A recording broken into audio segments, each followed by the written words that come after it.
Olá a todos e a todas, meu nome é Marissa Saldanha, eu sou psicóloga e uma das fundadoras do projeto Sementes Marcadas.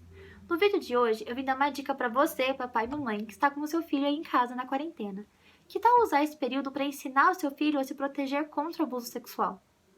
Eu sei que pensar sobre essa hipótese já faz o coração doer, e é por isso que você precisa ensinar o seu filho a se proteger.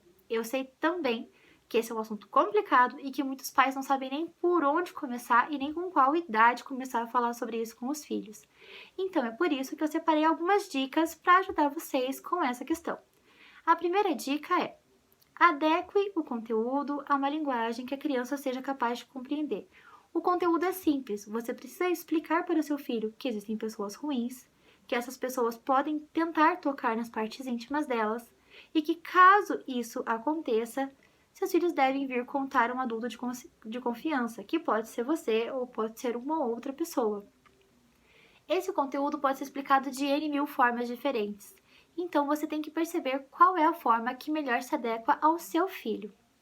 A dica número 2 é explicar o que é essa tal da parte íntima.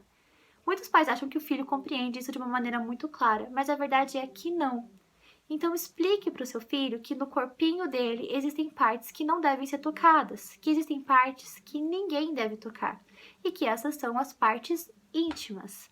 Que tem o pênis, que tem a vagina, que tem os seios, que tem o bumbum, que essas são as partes que nós cobrimos com as roupas íntimas e que se alguém tentar tocar, ele não deve deixar, e que se alguém pedir para que sejam tocadas no corpo da outra pessoa, ela também não deve tocar e deve contar para alguém. Explique para o seu filho com calma e paciência. Existem algumas técnicas que podem ajudar. Pega um boneco que o seu filho goste bastante, faça umas roupinhas íntimas para eles e explique vestindo o boneco que o boneco tem um pênis ou que a boneca tem uma vagina e que é por isso que você criou essa roupinha para cobrir essas partes, porque elas não devem ser mostradas para ninguém. Pode também fazer a técnica do desenho. Pega uma folha bem grande, peça para a criança deitar em cima dessa folha e tire o molde do corpo da criança ali naquela folha. E depois peça para que a criança desenhe as roupas íntimas e fale para ela que as roupas íntimas são para cobrir essas partes que ninguém deve ficar olhando. A dica número 3, ela é um pouco complexa, mas ela é necessária. Explique para o seu filho que o corpo dele lhe pertence e que se ele não quiser ser tocado, ele deve dizer não e se afastar. Isso é complicado por quê? Porque pode acontecer de um dia você receber um colega na sua casa, essa pessoa tentar dar um beijo, um abraço no seu filho e ele dizer não e sair correndo. Imagina que constrangedora que os pais me dizem.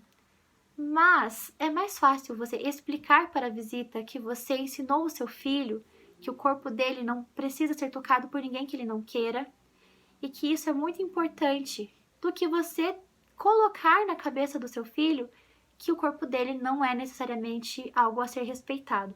O seu filho precisa entender que todo toque que o constranja, que o faça mal, não deve e não pode acontecer. E que caso aconteça, ele pode recorrer a uma outra pessoa. Não crie precedentes de obrigar o seu filho a fazer isso. Ensine para ele outras formas de cumprimentar a visita. Pode ser só o aperto de mão, pode ser um beijo mandado de longe. Pode ser aquele toquezinho com o pé, ou então apenas um tchauzinho, um oi. Isso já é suficiente para que ele tenha sido bem educado e para que o corpo dele tenha sido respeitado. Lembra que no começo eu falei a respeito de contatar um adulto de confiança? Vamos falar sobre eles agora. A nossa quarta dica é sobre a rede de apoio que o seu filho vai ter.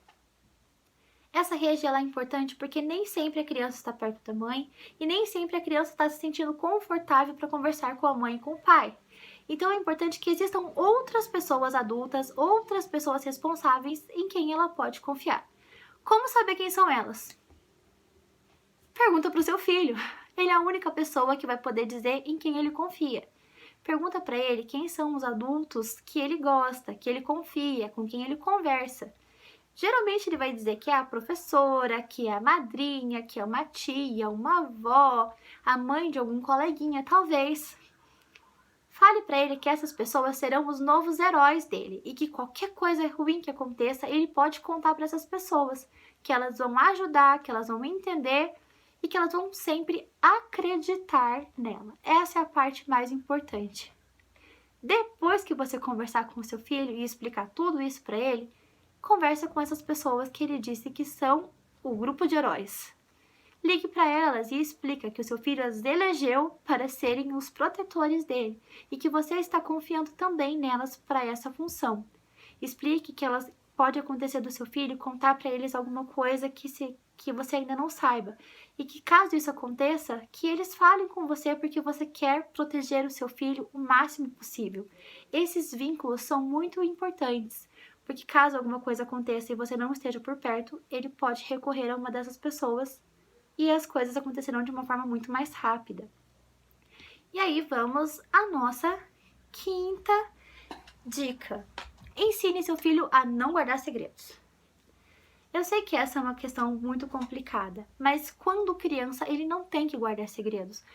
Mesmo um segredo corriqueiro, para uma criança pode ser bastante angustiante, porque para ela não faz sentido não poder contar alguma coisa para alguém. Se não pode contar, não pode contar por quê. Isso já é bastante estressante e pode causar bastante ansiedade. Fora que você abre um precedente para que ela passe a guardar segredos maiores e mais complicados. Então explique para o seu filho que ele não precisa guardar segredo algum, mesmo que a pessoa ameace, mesmo que diga que alguma coisa ruim vai acontecer, que ele tenha certeza que se alguma coisa acontecer e precisar que guarde segredo, que ele na verdade não precisa guardar, que ninguém vai brigar com ele. Que ele pode contar para um desses adultos de confiança dele, para um dos heróis, e que essa pessoa vai ajudar ele a resolver essa situação. É muito comum que o abusador peça que a criança guarde segredo, seja porque ela ameaça, seja porque ele seduz. Então, para que a criança não guarde esse tipo de segredo, é bom que ela não guarde segredo algum. Bom, essas são as 5 dicas que eu elenco como mais importantes, mas caso ainda tenha ficado de alguma forma os pais não sabendo por onde começar com os seus filhos, existem alguns vídeos, alguns livros, alguns jogos que podem ajudar. Mas não é pegar o livro e dar para a criança ler, não é botar o vídeo na TV e sair fazer outra coisa, é sentar com o seu filho e conversar. Leia a história para ele, assista ao vídeo com ele e esclareça os pontos que não ficarem muito claros. Você é o único responsável pelo seu filho. Toda a proteção dele está nas suas mãos.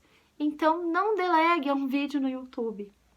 Faça isso juntamente com ele, explique, ensine, proteja, ofereça todo o seu carinho e seu amor na proteção do seu filho.